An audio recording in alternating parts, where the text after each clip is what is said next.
Hello, I'm Bayero Agabe. As we face the new society driven by data and information, Cyber Africa provides you a trusted platform. Here we understand how telecoms, the internet and the media are redefining our world.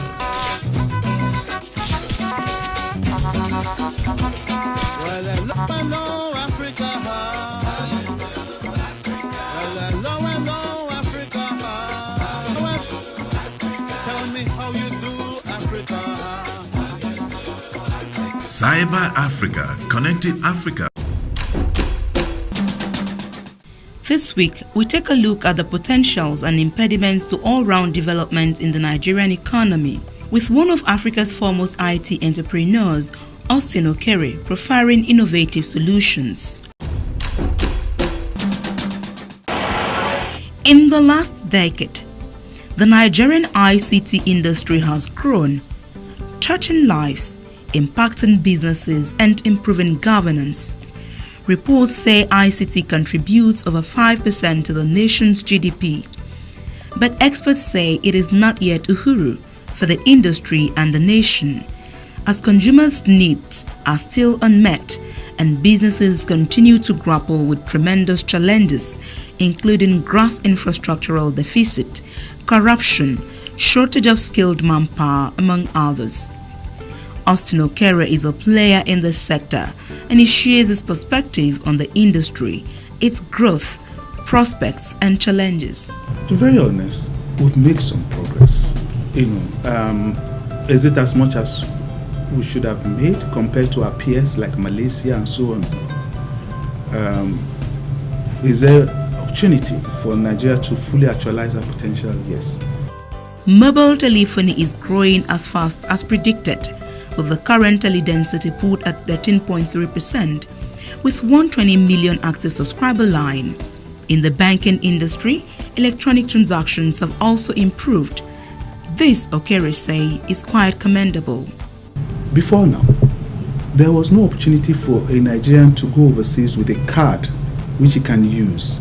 Today, many of the banks in Nigeria are providing cards where you can use it to pay your hotel bills, buy things overseas. Otherwise, you were forced to go and beg to open a Bank of America account or a Barclays account. Today, with a GT account or any other bank account, you have a Naira card, you can spend it in dollars.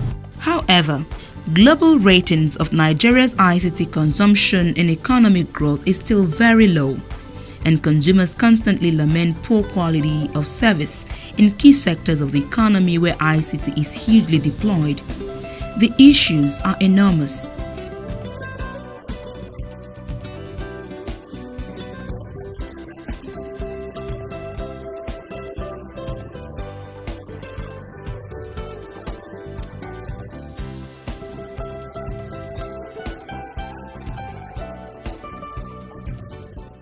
Why has these challenges refused to go away? Why must parents continue to tell their children tales of how good Nigeria used to be? And will this ever change? Another area which we are very shy to talk about really is accountability, fiduciary expediency.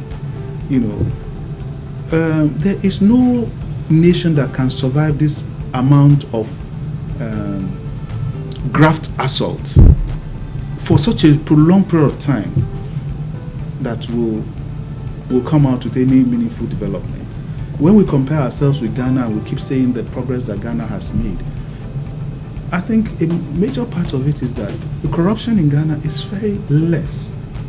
Therefore, money for something is for it. A road, building, a school, it goes to it.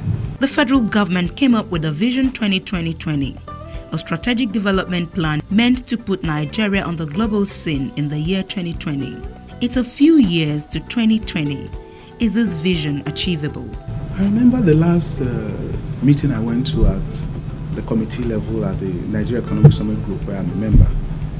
We had 3 20s, 2020, 20. So somebody asked, why 3 20s? I mean, 2020 is the year 2020. What's the other 20? And it was explained that we wanted to be in the top 20 economies, global economies, by 2020. Now, to aspire to go into the top 20 global economies, it's not by writing it on big documents and publishing it in paper. First, where are you? Are you 100? Are you 50? Second, who are you going to displace? Because there are people there in the top 20. They did something to get there. Are you going to do that something better? You know, what are you going to displace? What are you going to do to displace those people that are already there, so that you will now be number 20 or even number 15, whatever it is? The word was BRIC: Brazil, Russia, India, and China. South Africa took very stringent steps to become one of them. It's now BRICS: Brazil, Russia, India, China, and South Africa. Somebody is saying, when will it become BRICS? So that you put a Nigeria before the... But the point is, for you to get there, you have to take very deliberate steps. Like the biblical Nicodemus that asked the master what he must do to be saved, I ask Okere, what must Nigeria do to fully actualize its potentials and make visible progress?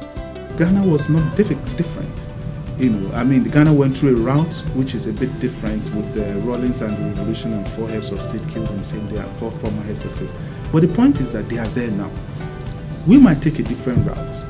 Maybe it's from the grassroots, having, as part of the curriculum, something to address this excessive greed that has now become like a norm. If you listen to our culture now, it's changing. The music, I don't they throw away, I don't they spend, look at our videos. It just shows the mindset that the whole thing that we respect is just just the money, and it affects people's psyche. That is a show for the week, and thanks for being with us. Please log on to our YouTube channel, youtube.com/CyberAfricaTV, for more reports from across Africa. And now back to Kakaki Studio. Hello, I'm Bayero Agabe. As we face the new society driven by data and information, Cyber Africa provides you a trusted platform. Here we understand how telecoms, the internet, and the media are redefining our world. By now, Nigeria should have been consuming its own petrol that has been refined in this country. From music to tourism, politics to business, and education to governance. When you see people running up and down, wallahi, they are serving themselves 100% with their strength. The Nigerian Communications Act 2003, we pledge to abide fully by the provisions of this law. That's why Cyber Africa trusts you to trust us as we bring you the initiatives, the issues, the actors, and the role of ICT in Africa's development. For details, log on to www.aitinfotechnetwork.com or email bayeragabi@aitinfotechnetwork.com. Or better still, reach AIT Head Marketing, Lagos or Abuja. Cyber Africa, connecting Africa with the new age at this time.